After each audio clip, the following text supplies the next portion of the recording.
Howdy, name's Rain.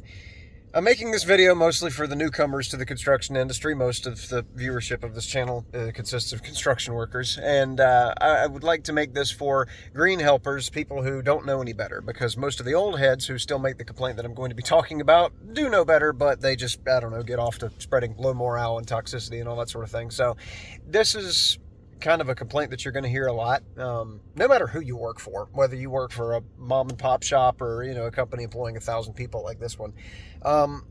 Let's say for a second that you're a typical construction worker, right?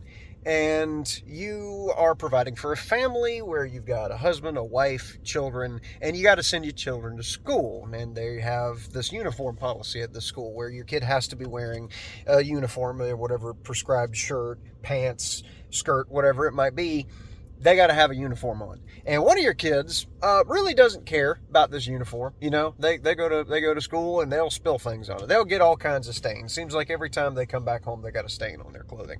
And it just won't come out. You put all the shout on it that you want, all the stain remover, you wash it a dozen times, it's just irreparably stained. And they got to have the uniform to be able to go to school. They've got to abide by the dress code, but replacing the uniform is about $15,000. So, what are you more likely to do?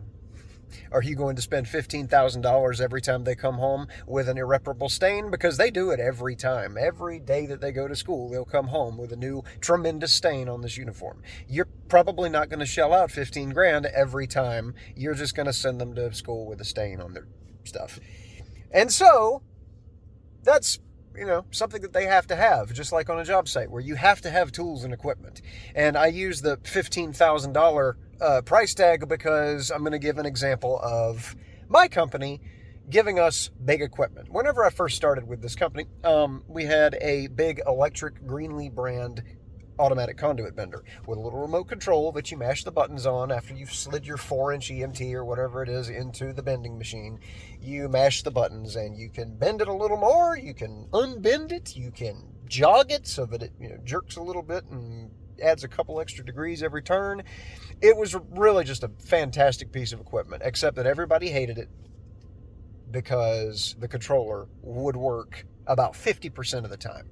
It would take forever to get one piece of conduit bent, and you'd have to stand there for half an hour trying to get this piece of conduit bent, not because the bender was not bending, but because the controller was not responding. You'd mash a button, and it wouldn't move.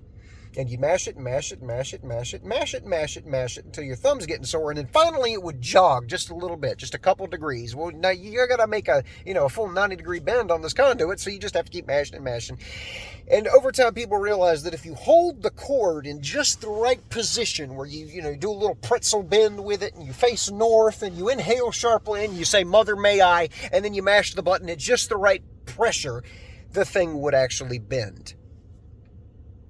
And the reason it was like that is because this bender was on 4 wheels, and it was really heavy, and so you had to roll it around everywhere, and somebody at one point ran over the cord for the controller on this bender and crimped the wires inside of it. And so it would only work if the cable was bent into the exact position that would make contact inside the cable sheathing.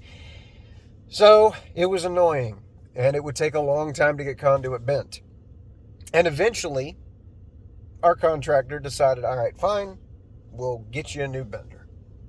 And these things are not cheap. Like I said, about $15,000 to get one of these.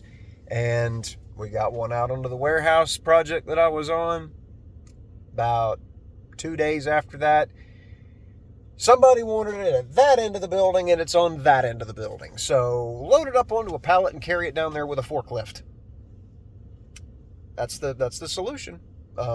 But whenever you load something that top heavy onto a pallet, you've got to tie it to the pallet. You use ratchet straps, chain, whatever you got to do. Make sure it's secure before you take off down the speed lane doing 30 miles an hour on an off-road forklift and tump the thing over. And, well, that's exactly what happened, because somebody decided they did not want to take the extra 45 seconds to secure this big, brand new piece of equipment to the pallet. And so there goes that. Now it won't work. Now the shoe on the bender is bent, so you can't even stick a piece of conduit into it.